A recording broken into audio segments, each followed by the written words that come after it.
ছিলেন, সাব্বির রহমান রুম্মানের কথা বলছি।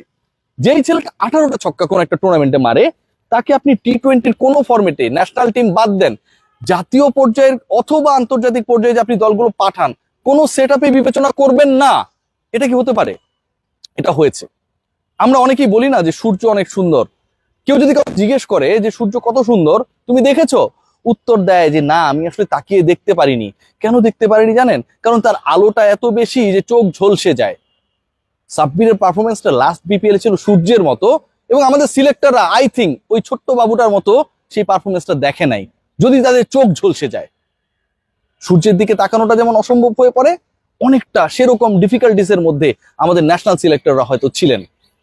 একজন ক্রিকেটারকে আপনি কোনো ধরনের কোনো সেট আপের মধ্যে রাখবেন না, despite having 160 strike rate, despite hitting at least 18 sixes, despite maintaining a better strike rate with not out innings. আপনি কোথাও রাখবেন না, এটা কখনো লজিক্যাল হতে পারে না। সো সাব্বির যেহেতু কোথাও নেই, ভালো পারফরমেন্স কোথায় করেছে? বিপিএল এ করেছে। টি-20 টুর্নামেন্ট হয়েছে নাকি যে ভালো পারফরমেন্স দেখিয়ে তাকে দলে আপনি নেবেন বা নেবেন না? এই প্রশ্ন যারা করে, কোথায় সাব্বির ভালো খেললো? ভাই বিপিএল এর পরে টি-20 কোন টুর্নামেন্ট হয়েছে? হয় নাই তো, তাকে তো কোথাও রাখাই হয় নাই। তারা আসলে ক্রিকেটের খবরটা রাখেন না, একদমই রাখেন না। তো সাব্বির খেলা থেকে অবাঞ্ছিত হয়ে যাক, খেলার দরকার নাই। এবং যতদিন অন্তত এই সিলেকশন প্যানেল থাকবে, তার আসলে খেলাটা আমি মনে করি যে তার একটা মৌখিক অথবা মানসিক অবসরে চলে যাওয়া ভালো। সাব্বিরের অবসরটাই ভালো। আমরা সাব্বিরকে নিয়ে কেউ ডিসকাশন করবো না। যারা পছন্দ করেন না তাদের শোনা লাগলো না, আর যারা কাউন্টার রিপোর্ট বানান তাদেরও শোনা লাগলো না।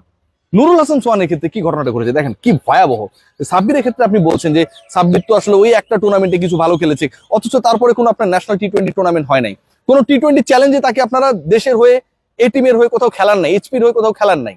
সো আপনি যে লজিকটা দিচ্ছেন, এই লজিকটাই তো আসলে কোনো লজিক্যাল হয় না। নুরুল হাসান সোহানের ক্ষেত্রে তাহলে কেন এই লজিকটা আপনি অ্যাপ্লাই করছেন না? তিনি সব জায়গায় ভালো করেছেন, তিনি বিপিএল ভালো করেছেন, তিনি এনসিএল এ ভালো করেছেন, তিনি ঢাকা প্রিমিয়ার লিগে ভালো করেছেন, তিনি এ টিমের সাথে নিউজিল্যান্ডের বিপক্ষে ভালো করেছেন, শতক মেরেছেন, তিনি গ্লোবাল সুপার লিগে একটা দলকে নেতৃত্ব দিয়েছেন, সেখানটাও তিনি তার মতো করে ভালো করেছেন।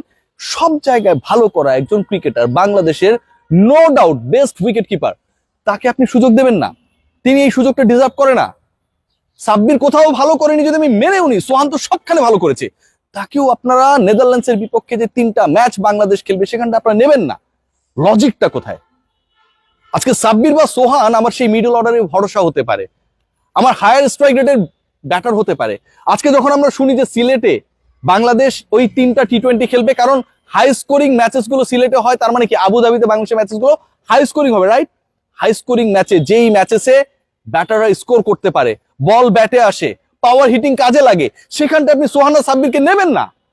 আপনি নেবেন না, কারণ এরা হচ্ছে সূর্যের মতো, আপনি তাকাতে ভয় পান, সানগ্লাসও কাজ করে না আপনাদের। বাংলাদেশ দল এভাবেই চলছে, বাংলাদেশ দল নিয়ে যে তামাশা চলছে, এই তামাশা বন্ধ হওয়া উচিত। আমি একা বলে যাই, অনেকে কাউন্টার মানে, কিন্তু এই বলাটা আর কতদিন, কতবার একজন সম্পর্কে বলা যায়?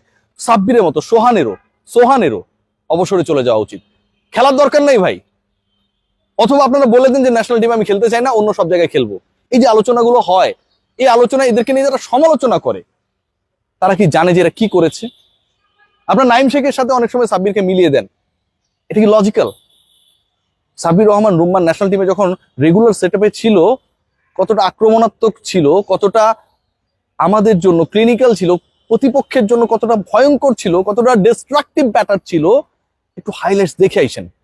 নুরুল হাসান সোহানের এখনো ওয়ানডের এভারেজ 82। যতগুলো সুযোগ পেয়েছেন, হয় অপরাজিত থেকেছেন অথবা রানস করেছেন, 82। আপনি তাকে কোথাও বিবেচনা করছেন না। একজন ক্রিকেটার লাস্ট ওভারে 30 রান নিয়ে একটা ম্যাচ জিতিয়েছে, সেটা যে পর্যায়েরই ম্যাচ হোক, it was a very tough task, Sohan did it.